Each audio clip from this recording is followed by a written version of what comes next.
बिस्मिल्लाहिर्रहमानिर्रहीम। अस्सलाम वालेकुम नाज़रीन, आप यूट्यूब चैनल देख रहे हैं, मैं इमरान खान हूँ। नाज़रीन, जो ईरान और इसराइल के बीच में सूरत हाल है उसमें कुछ लेटेस्ट इन्फॉर्मेशन है मेरे पास, वो मैं आपके साथ शेयर करता हूँ बाद में। लेकिन पाकिस्तान के अंदरूनी हालात के ऊपर कुछ चीज़ें जो मुझे आपको बतानी है। एक तो मैंने पिछले व्लॉग में आपको बताया था कि आर्मी चीफ के हवाले से इकनॉमिक टाइम्स में एक खबर छपी है और उसमें ये कहा गया कि आर्मी चीफ को दावत नहीं दी अमेरिका ने।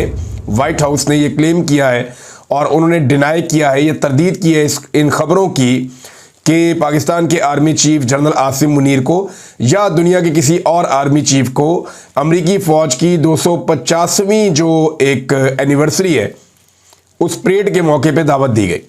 किसी को दावत नहीं दी गई और ये खबरें झूठ थी और झूठ फैलाया गया। इसमें हुआ क्या था, अब ये कहानी मैं आपको बताता हूँ, ये बड़ी दिलचस्प है। हुआ ये कि सबसे पहले ये खबर डाली इंडियन मीडिया ने और एक दाने के तौर पे डाली, तो पाकिस्तान में मौजूद टाउटों ने ये दाना चुग लिया। ज़रा मैं आपको फिर बताता हूँ कि इंडियन मीडिया ने ये दाना डाला और पाकिस्तान में मौजूद जो टाउट्स हैं, जो प्रोएक्टिव टाउट्स हैं या जो सुपर टाउट्स हैं, जो बहुत हर वक्त तैयारी में रहते हैं कि जूता कहीं नजर आए तो हमने पॉलिश करना है फटाफट, जो हर वक्त पॉलिश अपने मुंह पर मलकर तैयार रहते हैं कि कहीं पे जूता नजर आ जाए हमने जनाब फौरी तौर पे उसको पॉलिश करना है। तो ये जो टाउट्स थे, जैसे ही इंडियन मीडिया ने दाना डाला इन्होंने फौरन चुग लिया, क्योंकि ये जो फेक न्यूज़ है ये इंडियन मीडिया ने पहले चलाई थी कि पाकिस्तान के आर्मी चीफ को अमेरिका ने दावत दी है, डोनाल्ड ट्रंप ने या अमेरिका ने, कि डोनाल्ड ट्रंप की सालगिरह भी है और 250वीं एनिवर्सरी भी है, लिहाजा इस मौके पे पाकिस्तान के आर्मी चीफ को या फील्ड मार्शल आसिम मुनीर साहब को बुलाया गया। अब इसके ऊपर टाउटों ने दाना चुग लिया और उन्होंने एक के बाद एक ज़मीन आसमान के कलाबे मिलाना शुरू कर दिए और इन्हें एस्टेब्लिशमेंट ने मना भी नहीं किया कि ये तुम क्या कर रहे हो, क्योंकि ये तो झूठी तारीफें कर रहे थे, ये तो खुशामद कर रहे थे और खुशामद तो सबको पसंद होती है। तो इस झूठ की बुनियाद के ऊपर इन्होंने पूरा एक महल खड़ा कर दिया जिसकी वजह से बाद में शर्मिंदगी हुई।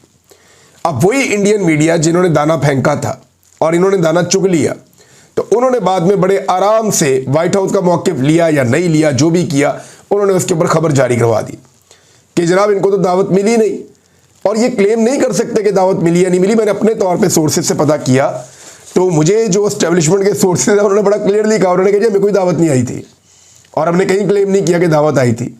लेकिन मज़े की बात यह है कि पाकिस्तान की जो एस्टेब्लिशमेंट है उसे चाहिए कि ये जो प्रोएक्टिव किस्म के टाउट्स हैं इनको लगाम डालें और शर्मिंदगी से बचने के लिए इन टाउट्स को ये बता दें कि जब आपको कोई व्हाट्सएप आए तो उसके ऊपर आप खबर दे दिया करें, जैसे आप हमेशा देते हैं। अपने जहन से काम लेने की कोशिश ना करें या शाह से ज़्यादा शाह के वफादार बनने की कोशिश ना करें। तो हुआ यह था कि जाली खबर जो चलाई थी वो इंडियन मीडिया ने चलाई थी, उन्होंने पहले फैलाई थी बकौल जो अभी तक सोर्सेज सामने आ रहे हैं, जो चीज़ें सामने आ रही हैं। लेकिन जो पाकिस्तानी टाउट्स हैं उन्होंने गेम चक के रख दी, PMLN के अकाउंट्स हों या दीगर हो, उन्होंने कहा जनाब कमाल ही हो गया भाई, आसिम मुनीर साहब के आगे बिछ गया डोनाल्ड ट्रंप, इंज हो गया तो उंज हो गया। कहानी के ऊपर कहानी, कहानी के ऊपर कहानी, ऐसी ऐसी कहानियाँ ज़मीन आसमान के कलाबे इन्होंने मिलाए कि पता नहीं क्या हो गया। भगड़े डाल दिए, गिद्दे डाल दिए, इन्होंने माये गाना शुरू कर दिए आसिम मुनीर साहब के और डोनाल्ड ट्रंप के। लेकिन बाद में पता चला कि जनाब वो तो काम ही कोई नहीं हुआ, बल्कि वाइट हाउस की तरदीद छाप दी गई।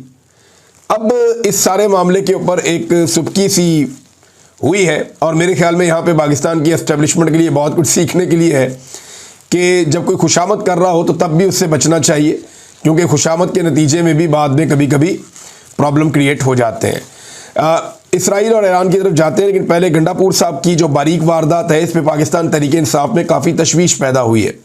मेरी एक दो लोगों से बात हुई है, लेकिन तफसीली जो पार्टी का मौक़िफ़ है वो मैं लेने की कोशिश करूँगा। ज़ुबैर अली खान साहब ने इस पे खबर दी है कि जो पॉलिटिकल कमेटी है पाकिस्तान तहरीक इंसाफ की उसमें बड़ी तशवीश है और वो बहुत परेशान है गंडापुर के स्टेटमेंट्स को लेकर।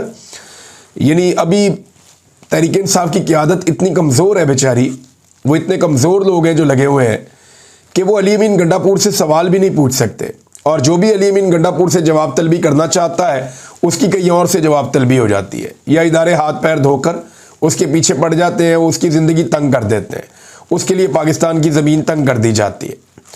अब इमरान खान साहब ने पहले 2 मरतबा देखे ना, इसको बारीक वारदात को आप समझिए।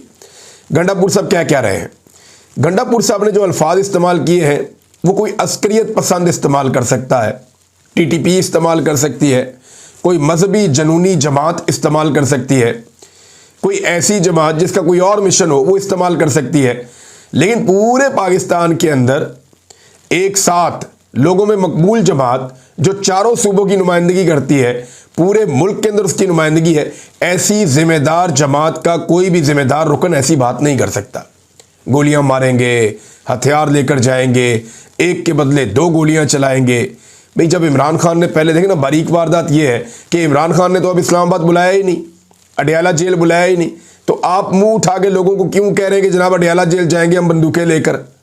हालांकि इसी अली अमीन गंडापुर ने मुझे बहुत पहले ये बात एक दिन बताई थी, और ये गवाही भी देंगे कि इन्होंने मुझे बताई थी कि इमरान साहब, कई लोग ये कहते हैं कि अडयाला जेल चले जाओ, तो हमने अडयाला जेल कभी नहीं जाना। मैंने कहा जी क्यों नहीं जाना? तो उन्होंने कहा इसलिए नहीं जाना कि हम अडयाला जेल जाएंगे तो इसी बहाने कोई ना कोई दंगा करवा के अंदर इमरान खान को नुकसान पहुंचा देंगे, और बाद में ये हमें कहेंगे कि तुम्हारी वजह से हो गया है, और वो मुद्दा भी हम पे डाल देगा कि जनाब हमारे साथ ऐसे लोग गए थे जिन्होंने इमरान खान को नुकसान पहुंचा दिया है। ये अली अमीन गंडापुर ने इस खदशे का इजहार मेरे सामने किया था, मैंने अपने कानों से सुना, उन्होंने ये बात की थी। अब वो कहते हैं कि हम बंदूकें लेकर जाएंगे और अडयाला जेल जाएंगे। मुझे नहीं समझ आ रही कि वो क्या कहना चाह रहे हैं और क्या करना चाह रहे हैं। इमरान खान ने 2 मरतबा इस्लामाबाद बुलवाया था, ये हम सब जानते हैं, अच्छी तरह जानते हैं। 2 मरतबा इमरान खान ने इससे पहले कहा था कि इस्लामाबाद आ जाओ, तब अली अमीन गंडापुर साहब जो मुकर्ररा जगह रखी गई थी वहां पहुंचे नहीं, इस्लामाबाद तक आए, और वो जहां पे इमरान खान साहब ने बुलाया डी चौक, वहां ये पहुंचे नहीं। एक दफ़ा इन्होंने पहाड़ियां क्रॉस की और एक दफ़ा ये कारकुनों को निहत्ता गोलियां खाता हुआ छोड़ के वहां से चले गए। हालांकि इन्होंने कहा था जी मैं कुर्बानी दूंगा, सबसे पहले मैं गोली खाऊंगा, सबसे आगे मैं खड़ा हूंगा। ऐसा कुछ नहीं किया, सिर्फ वो कहानियां ही थी। बहरहाल अब अली अमीन गंडापुर साहब जो कुछ कह रहे हैं, इस पर पाकिस्तान तहरीक इंसाफ के अंदर तशवीश पैदा हुई है। जुबैर अली खान साहब ने यह खबर दी है कि इसमें जो पॉलिटिकल कमेटी है PTI की, वो भी बहुत हैरान है कि ये क्या कर रहे हैं। इमरान खान ने तो कहा कि पूरा मुल्क बंद करना है, जो जहां मौजूद है वो वहां पे बंद करेगा, बड़ी बड़ी शाहराहों को, पूरे मुल्क को जाम करना है आपने आने वाले वक्त में। इमरान खान की हिकमत अमली कुछ और है। जब इमरान खान कहते हैं इस्लामाबाद आओ, ये इस्लामाबाद नहीं जाना चाहते। जब इमरान खान कहते हैं इस्लामाबाद नहीं आना, तो ये कहते हैं अब मैं इस्लामाबाद जाऊंगा और वो भी बंदूकें लेकर जाऊंगा। तो ये जनाब जहालत वाली बातें। ये एक पॉलिटिकल पार्टी ऐसी जो जमहूरी पॉलिटिकल पार्टी हो, वो ऐसी हरकतें, ऐसे स्टेटमेंट नहीं दे सकती। कल को ये स्टेटमेंट इनके खिलाफ इस्तेमाल किए जाएंगे। आप इमरान खान साहब की पूरी सियासत निकाल कर देख लें, उन्होंने बड़े बड़े सख्त बयानात दिए हैं, उन्होंने अपने सियासी मुखालिफिन को बहुत रगड़ा दिया है, लेकिन उन्होंने कभी बंदूक की, गोली की, बम की, बारूद की, इन चीज़ों की बात नहीं की। उन्होंने हमेशा डायलॉग की बात की है, रूल ऑफ लॉ की बात की है, इंसाफ की बात की है। उनकी पार्टी का नाम ही तहरीक इंसाफ है, और ये बंदूक की नोक के ऊपर तो आएगा नहीं। यहाँ तो मुल्क किसी कायदे और कानून के मुताबिक चलेगा। तो ये, और एक पॉलिटिकल पार्टी है, कोई अस्करी जमात तो है नहीं, इस किस्म का स्टेटमेंट दे दें। अब नाज़रीन आप आ जाएं ईरान और इसराइल के मामले पे। तो पहले मैं कुछ हकायक पिछले व्लॉग में आपके सामने रखना चाहता था, अब आपके सामने रखता हूँ। अगर आपके साथ कोई बहस करे भी तो आप उसके सामने ये चीज़ें रख दें, तो दूध का दूध और पानी का पानी हो जाएगा। हकायक ये है कि ईरान और इसराइल में से गलत कौन है, या इनमें से ज़्यादा गैर जिम्मेदार कौन है। तो मैं चंद चीज़ें आपके सामने रखूंगा और वो एज इट इज़ है, आप उनको जाके कहीं से भी चेक कर सकते हैं। नंबर 1, एटमी हथियार दोनों में से किसके पास है? ईरान के पास 0, कोई भी एटमी हथियार अभी तक नहीं है। इसराइल के पास दर्जनों एटमी हथियार हैं, जिनकी कम से कम तादाद 70 से ज़ायद बताई जाती है। तो इसराइल के पास एटमी हथियार है, ईरान के पास एटमी हथियार नहीं है। नंबर 2, IAEA से ताउन, ये एक इंटरनेशनल बॉडी है जो एटमी मवाद के हवाले से इनका पूरा एक मैकेनिज्म है। इसके साथ आज तक इसराइल ने कभी ताउन नहीं किया। ईरान इसके साथ ताउन करता रहा है। दूसरी चीज बता दी आपको मैंने। नंबर 3, हमसायों के साथ जंग। ईरान की जो वाहिद जंग हुई है वो इराक के साथ हुई है, और वो इराक के हमले के नतीजे में हुई है। जब ईरान के अंदर इनकलाब आया तो उसके बाद क्योंकि अमेरिका नाराज था, तो मगरबी ममालिक की शय के ऊपर इराक ने ईरान पे हमला कर दिया। ये एक कहानी है बस, इसके अलावा कुछ भी नहीं। जबकि इसराइल की अपने हमसाए में तमाम मुल्कों से कहीं ना कहीं कोई ना कोई लड़ाई रहती है। दुनिया में बहुत सारे मुल्क उसको तस्लीम भी नहीं करते। तो इसराइल अपने हमसायों के ऊपर अटैक करता है, एटमी कुव्वत भी है, और एटमी इदारों के साथ किसी किस्म का ताउन भी नहीं करता। तो ये फ़र्क आपके सामने है। फिर एक और चीज़ है, ये एक NPT है एक मुआहदा है नॉन प्रोलिफरेशन ट्रीटी। अच्छा, इसमें जनाब इसराइल ने इसके ऊपर साइन नहीं किए, जबकि ईरान ने इसके ऊपर साइन किए हैं। यानी ईरान ने ये गारंटी दी है कि वो एक हद से ज़्यादा यूरेनियम की अफसुर्दगी नहीं करेगा, उन्होंने इसके ऊपर गारंटी दी है। और इस पे ईरान ने बार बार मौका भी दिया है कि आए और आकर इंस्पेक्शन कर लें, जबकि किसी किस्म की इंस्पेक्शन की इजाज़त या इस ट्रीटी के ऊपर दस्तखत ही नहीं किए इसराइल ने। लेकिन फिर भी ईरान को सब बुरा कहते हैं और इसराइल को नहीं कहते। फिर एक इंटरनेशनल न्यूक्लियर एनर्जी एजेंसी है, इसको मुआयने की इजाज़त दी जाती है जिन ममालिक के अंदर न्यूक्लियर अटैक करने का जो खतरा होता है या जो बना रहे होते हैं एसेट्स, तो इसमें जनाब इसको इजाज़त इसराइल ने आज तक नहीं दी, जबकि ईरान ने इसको इजाज़त दी है। अब आप अंदाज़ा करें कि इन दोनों में से रिस्पॉन्सिबल स्टेट कौन सी है। जो जिम्मेदार मुल्क है वो तो ईरान है और वो साबित हो रहा है, जबकि हमेशा जिम्मेदारी से कौन भागता रहा है, वो इसराइल है। और ये भी साबित शुदा हकीकत है, ईरान ने इस तरह से खून नहीं बहाया इंसानों का जैसे इसराइल ने गजा के अंदर खून बहाया मुसलमानों का, और बहुत बड़ी मिकदार में बहाया। बच्चों को वहां पे कत्ल किया गया, और ये बाकायदा उनकी स्टेटेड पॉलिसी है जो उन लोगों ने अपने मुंह से कह रखी है। वो ये कहते रहे हैं कि जनाब बात ये है कि हम पॉलिसी के तहत इनकी नस्लकुशी करना चाहते हैं, या हम ये चाहते हैं कि इनके बच्चों को भी कत्ल किया जाए। और ऐसा दिखाई देता है, अस्पतालों पे, स्कूलों पे अटैक किए जाते हैं, कैंपों पे अटैक किए जाते हैं। हम रोज़ाना की बुनियाद पे छोटे छोटे बच्चों की लाशें देखते हैं गजा में जो शहीद हुए हैं। तो ये सारी चीज़ें जब आप देखते हैं और बार बार देखते हैं तो आपको समझ आती है कि ये इसराइल की एक पॉलिसी है कि यहाँ पे गजा का वजूद नहीं होना चाहिए। लेकिन इस मरतबा जब ईरान ने अटैक किया और सिविलियन एरियाज टारगेट हुए, तो इसके ऊपर बहुत सारे ऐसे पंफलेट सोशल मीडिया पे गर्दिश कर रहे हैं जहाँ बताया जा रहा है कि इसराइल ने जो अटैक किया है, वो बता रहे हैं जनाब वो होती क्लेम कर रहे हैं, ये इसराइल का क्लेम है या उनके जो हमायती उनका ये क्लेम है कि इसराइल ने जो अटैक किए हैं वो मिलिट्री इंस्टॉलेशंस पे किए हैं जनाब, और कोई ऐसी जगहों पे किए हैं जहाँ पे एटमी असासे हैं या साइंटिस्ट हैं या ऐसी जगह है। लेकिन ईरान ने जो डाटा दिया उसमें बताया कि नहीं, बहुत सारे सिविलियंस भी शहीद हुए हैं। दूसरी तरफ ये भी वो दावा कर रहे हैं कि जो ईरान की तरफ से अटैक हो रहा है उसमें नुकसान सिविलियंस का हो रहा है। अभी तो नुकसान इतना हुआ ही नहीं इसराइल में। जो अभी हमारे पास इत्तला उसके मुताबिक 100 के करीब सुपरसोनिक बैलिस्टिक मिसाइलों से ईरान ने जो फाइनल अटैक किया है वो कर दिया है, और 200 से ज़ायद इसराइली ज़ख्मी हुए हैं। ईरान ने बहुत क्लियरली ये बात की है कि जो इसराइल ने हमारे ऊपर हमला किया और जो पहल की है, इसमें अमेरिका बराबर का शरीक है और सख्त नताइज भुगतने होंगे।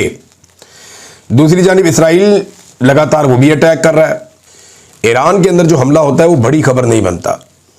उसकी वजह यह है कि ईरान पे पहले भी हमले होते रहे, मुसलमान मुल्कों में पहले भी आग लगी रही है, तो ये बड़ी खबर मीडिया की जीनत बनती नहीं है। पाकिस्तान के अंदर दहशतगर्दी हो जाए वो बहुत बड़ी खबर अब बनती नहीं है।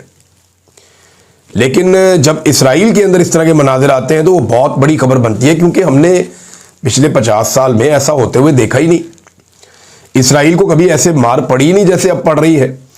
लिहाजा ये बहुत बड़ी खबर बन जाती है आलमी सतह के ऊपर कि इसराइल के अंदर इमारतें मलबे का ढेर बन रही हैं, वहाँ पे मार कुटाई हो रही है, लोग भाग रहे हैं, सायरन बज रहे हैं। लेकिन हकीकत यही है कि दोनों तरफ से मिसाइल चल रहे हैं, ईरान के अंदर जाकर भी गिर रहे हैं और इसराइल के अंदर जाकर भी गिर रहे हैं।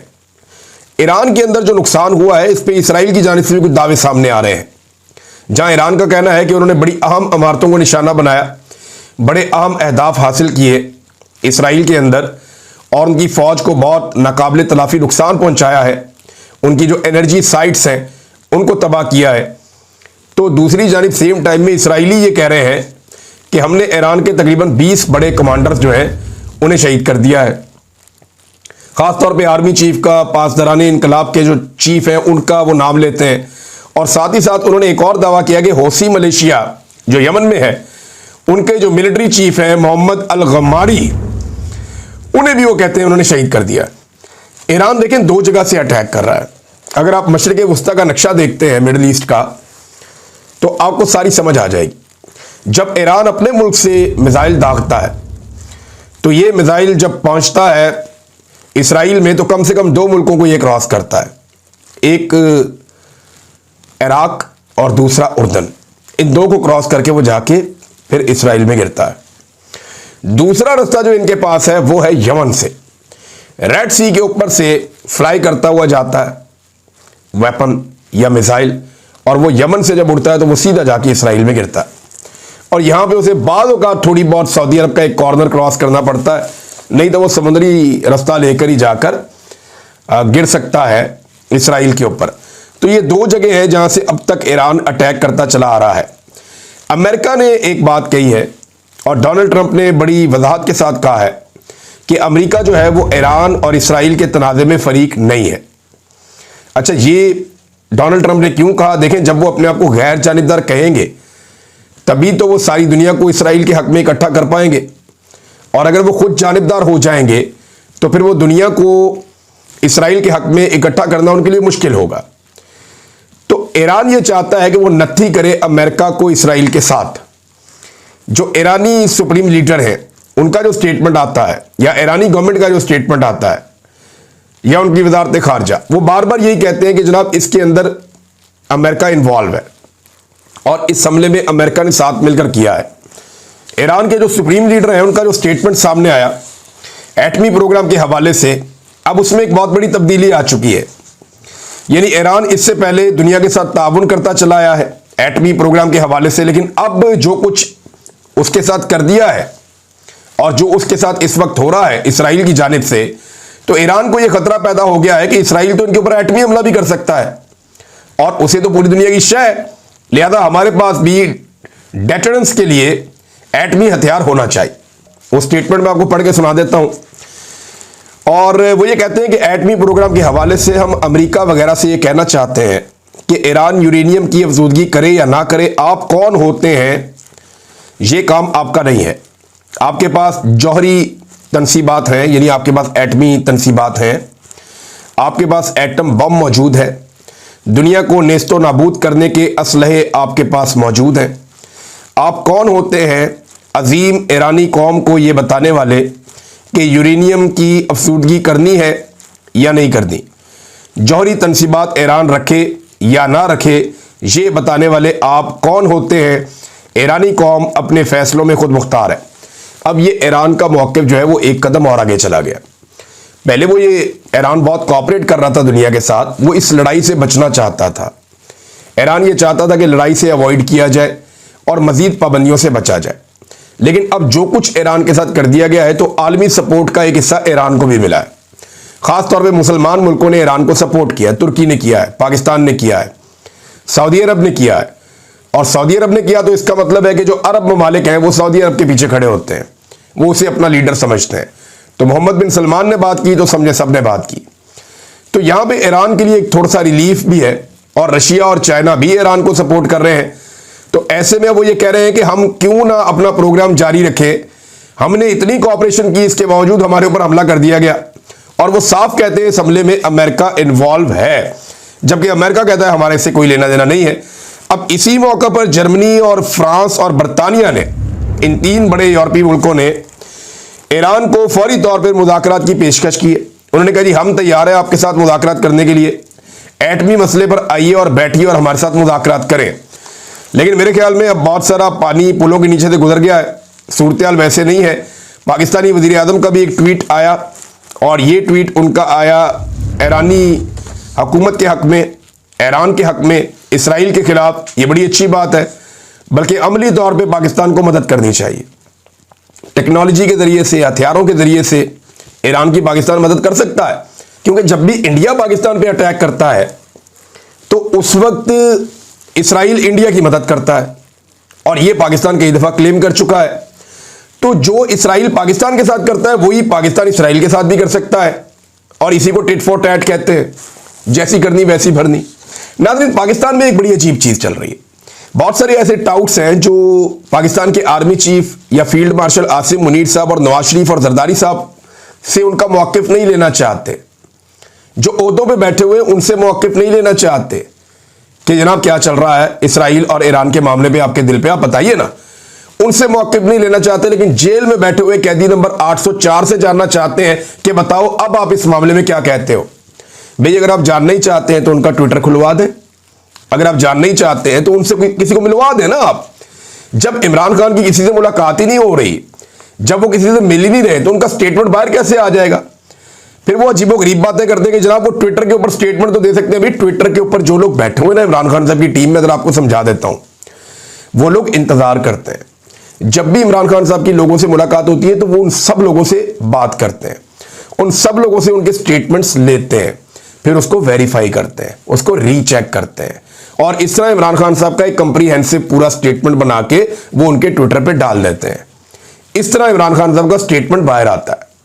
अगर आप इमरान खान से 15 दिन या 20 दिन मुलाकात बंद करवा देंगे ना, तो 15 दिन 20 दिन इमरान खान साहब का कोई स्टेटमेंट बाहर नहीं आएगा। ये माजी में हमने होता हुआ भी देखा है। इमरान खान का स्टेटमेंट सिर्फ तब बाहर आता है जब कोई जाता है और जाकर इमरान खान साहब को मिलता है। और अगर इनकी तसल्ली नहीं हो रही तो देख ले, इमरान खान से ज्यादा आज तक कभी किसी ने इसराइल को चैलेंज नहीं किया, पाकिस्तान के किसी हुक्मरान ने नहीं किया, और इतने खुलकर स्टेटमेंट किसी ने नहीं दिए जैसे इमरान खान साहब ने स्टेटमेंट दिए। और जो इस वक्त बाहर है हुक्मरान या लोग जिनमें आप ये कह दें नवाज शरीफ है, जरदारी साहब है, आर्मी चीफ है, इनसे नहीं पूछते जनाब आपने स्टेटमेंट क्या दिया या आप इसके बारे में क्या कह रहे हैं। फजलुर रहमान साहब से पूछ लें, बाकियों से पूछ लें आप। वो एक बंदा कैदी है, उससे मुलाकात ही नहीं हो रही, उसका स्टेटमेंट कैसे बाहर आएगा? या तो सुबह उसकी मुलाकात करवाएं और देखें उसका स्टेटमेंट कैसा बाहर आता। आप सबके मुंह लाल हो जाएंगे, ऐसा जवाब वो देगा। अब तक के लिए इतनी, अपना ख्याल रखिएगा, अपने इस चैनल का भी। अल्लाह हाफिज।